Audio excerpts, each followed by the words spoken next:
Hey everyone, in this quick tutorial I'll show you guys how to build a client portal using Softr. No coding needed. You'll be able to let clients log in, view their data, and even submit updates, all in a clean, secure dashboard.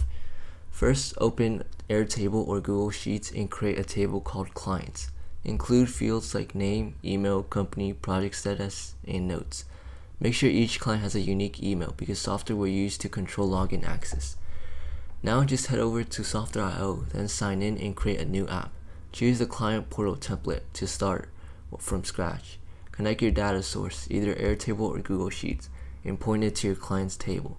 Next, add a login block so users can securely sign in using their email. Then add a list details block or table block and set it to only show the record that matches the logged in user. You can now customize the layout to show client-specific data. Add forms for them to submit updates or create download links for reports.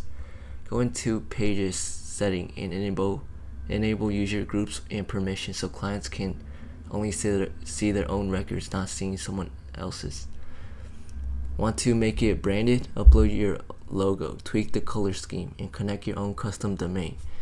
And that's it. Your client portal is live with Softr. You can create a powerful private client dashboard in just minutes. If this video helped, be sure to subscribe and like.